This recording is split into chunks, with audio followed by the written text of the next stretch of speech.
بسم اللہ الرحمن الرحیم۔ قرآن پڑھنے میں دل کیوں نہیں لگتا؟ آپ میں سے بھی کچھ حضرات ایسے ہوں گے، یا یہ ویڈیو ان حضرات کے لیے بھی ہے، ان حفاظ کے لیے بھی ہے جو یہ گلہ کرتے ہیں، یہ شکوہ کرتے ہیں اور اس بات کا افسوس کرتے ہیں یار قرآن پڑھنے میں دل نہیں لگتا۔ اور اسی طرح خصوصاً ان والدین کے لیے بھی ہے کہ جو اس وجہ سے پریشان ہیں کہ وہ اپنے بچوں کو حافظ بنانا چاہتے ہیں، لیکن ان کے بچے جو ہے قرآن پڑھنے کی طرف راغب نہیں ہوتے، قرآن پڑھنے کی طرف ان کا دل مائل نہیں ہوتا، یا وہ حافظ تو بن رہے ہیں لیکن گھر میں آ کے وہ سبق یاد نہیں کر رہے، توجہ نہیں دے رہے، اچھے انداز میں جو ہے قرآن پڑھنے کو وقت نہیں دے رہے۔ تو یہ ویڈیو ان حضرات کے لیے ہے۔ اس میں کچھ باتیں عرض کروں گا، کچھ وجوہات عرض کروں گا کہ جن کی وجہ سے ہم قرآن پڑھنے سے دور ہیں، قرآن پڑھنے کی طرف ہمارا دل نہیں جو ہے راغب ہو رہا، ہمارا دل نہیں لگ رہا، اس کی وجوہات کے متعلق میں اس میں عرض کروں گا، اور اسی طرح ان کے متعلق جو ہے ان وجوہات کے متعلق میں حل عرض کروں گا۔ سب سے پہلی جو وجہ ہے وہ ہے موبائل، سوشل میڈیا کا بہت زیادہ استعمال، سوشل میڈیا کا کثرت سے استعمال، اور اسی طرح جو دوسری چیز ہے وہ سمجھ کر قرآن کو نہ پڑھنا۔ اگر قرآن سمجھ کر نہ پڑھا جائے تو بھی قرآن پڑھنے کی طرف دل راغب نہیں ہو رہا ہوتا۔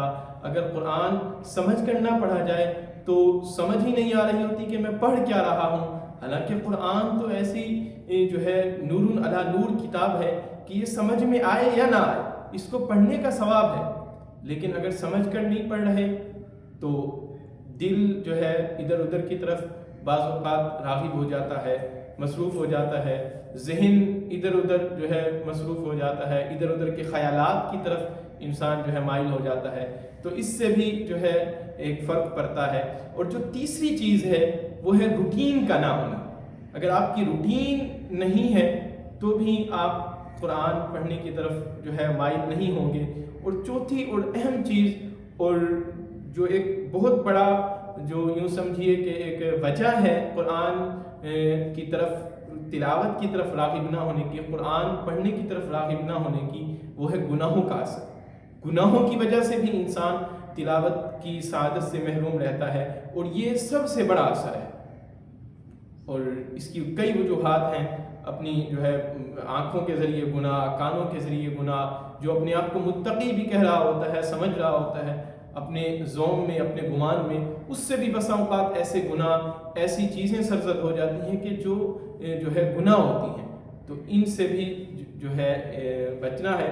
اب یہ تو چار ایسی وجوہات تھیں جن کی وجہ سے جو ہے قرآن پڑھنے کی طرف دل راغب نہیں ہوتا۔ اب حل کیا ہے؟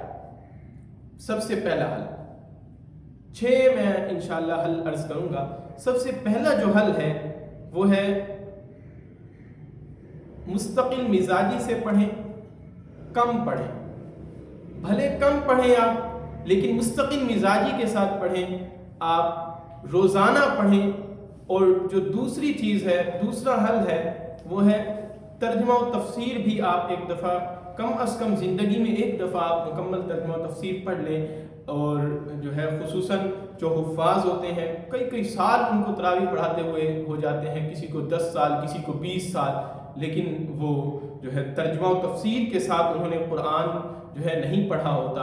اور جو تیسری چیز ہے وہ ہے ایک فکس ٹائم فکس کر لیں، ایک معین ٹائم رکھ لیں کہ اس ٹائم میں ہم جو ہے قرآن کی تلاوت کریں گے۔ مثلا بعد فجر آپ رکھ سکتے ہیں، بعد مغرب رکھ سکتے ہیں، یا جو آپ کو جو ہے ٹائم سوٹیبل ہو وہ آپ رکھیں۔ اور جو چوتھی چیز ہے وہ بہت اہم ہے اور بہت ہی ضروری ہے اور بہت ہی جو ہے فائدہ مند ثابت ہوگی اگر آپ اس پہ عمل کر لیں گے تو موبائل سے دور رہیں۔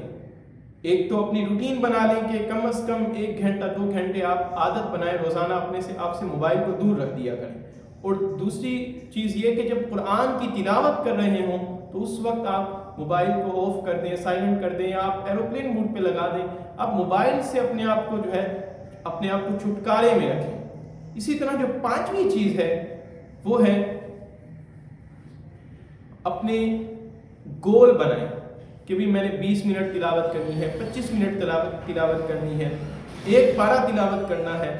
اسی طرح جو چھٹی چیز ہے، اگر ان پانچوں چیزوں کے باوجود، ان پانچوں حل کے باوجود بھی آپ قرآن پڑھنے کی طرف مائل نہیں ہو رہے، تو پھر آپ یوں کیجئے کہ کسی خوش الہام قاری صاحب کی تلاوت کو سننا شروع کر دیجئے، اور اس میں بہت جو ہے اکابرین قرۂ کرام کی تلاوتیں موجود ہیں، مثلا قاری عبدالباسط صاحب ہو گئے، قاری صدیق منشاوی صاحب ہو گئے، وغیرہ وغیرہ جو مستند قرۂ کرام ہیں، ان کو آپ سننا شروع کر دیں، اور سنتے سنتے انشاءاللہ آپ کا پھر پڑھنے کی طرف بھی دل راغب ہوگا، کیونکہ یہ حقیقت ہے کہ انسان کے کانوں کے ذریعے جو چیز اس کے اندر جو ہے داخل ہوتی ہے، یا دکھنے کے ذریعے، آنکھوں کے ذریعے جو چیز اس کے اندر داخل ہوتی ہے، تو وہی پھر منہ سے نکلتی ہے۔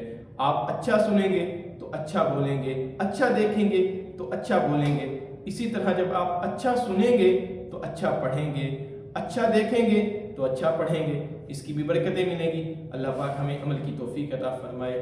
ان جو ہے چار جو میں نے چیزیں عرض کی، جو چار رکاوٹیں عرض کی، ان پر بھی آپ نے توجہ رکھنی ہے، ان سے بچنا ہے، اور جو 6 میں نے حل عرض کیے ان کے مطابق بھی عمل کرنا ہے۔ سچی بات تو یہ ہے کہ ہم جو ہے دنیا داری کے لیے تو ہمارے پاس گھنٹوں گھنٹے وقت ہے، لیکن قرآن پڑھنے کے لیے ہمارے پاس 10-20 منٹ بھی ہم فکس نہیں کر پاتے۔ یہ ایک سستی بھی ہے اور ایک شیطانی دھوکہ بھی ہے کہ بھئی ہمارے پاس وقت نہیں ہے۔ وقت ہے لیکن ایک توجہ نہیں ہے، اور سستی کو اگر آپ ختم کر دیں گے تو انشاءاللہ قرآن پڑھنے کی طرف آپ راغب ہو جائیں گے۔ اللہ پاک عمل کی توفیق عطا فرمائے۔